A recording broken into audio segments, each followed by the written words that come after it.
Is your own brain holding you hostage? Does your brain feel like a 24/7 analysis machine, constantly dissecting every single thing, every word, every possible outcome? What if that endless replay of conversations and worries in your head is actually the very thing keeping you stuck? You know that feeling, right? That relentless internal monologue that just won't quit. It's like your mind has a mind of its own, constantly pulling you into a whirlwind of what ifs and should haves.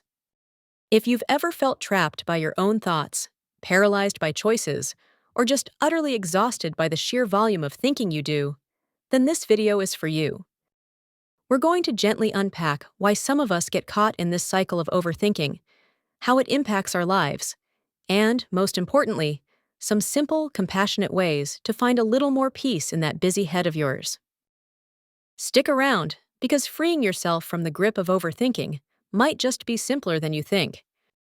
Many of us are walking around with a secret superpower we don't even realize we have, an incredible ability to think, plan, and imagine. But like any superpower, if it's not managed well, it can become a real burden.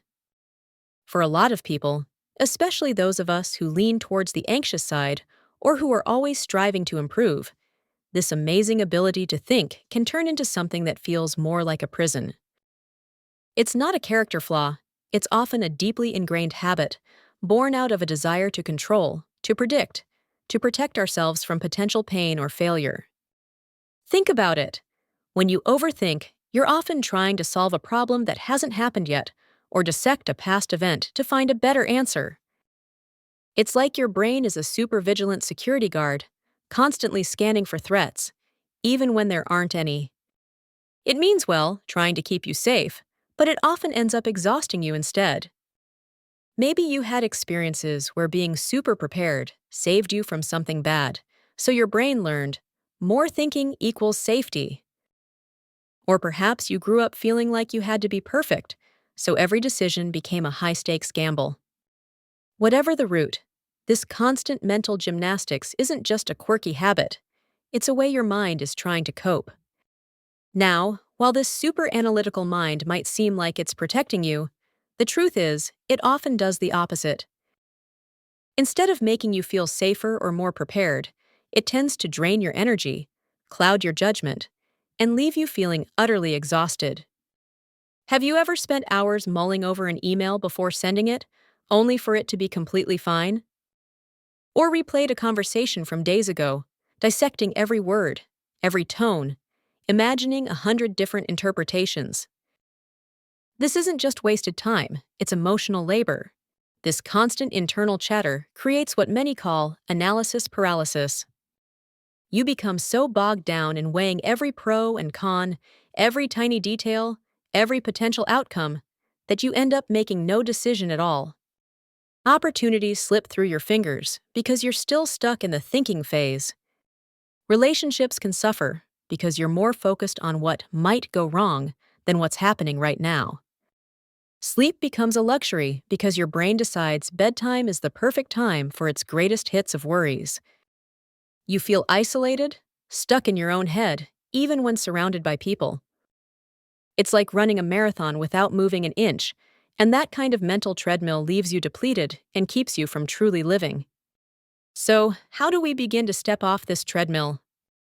The good news is, you don't have to stop thinking entirely. That's impossible. The goal is to gain a little control, to shift from being a prisoner of your thoughts to being their gentle guide.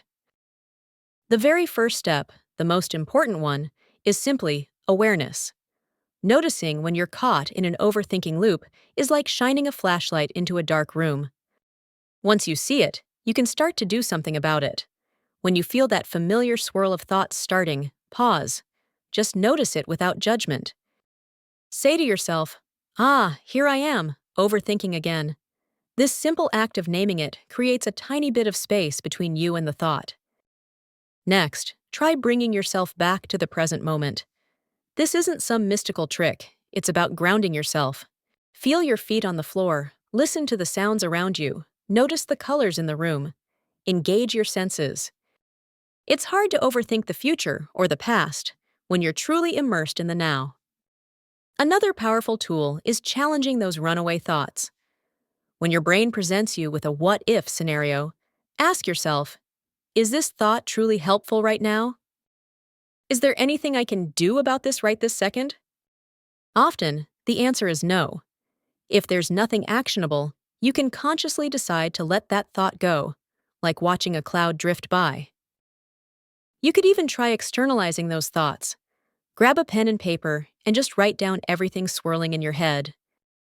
It's like emptying a messy drawer. Once it's all out, you can sort through it more clearly.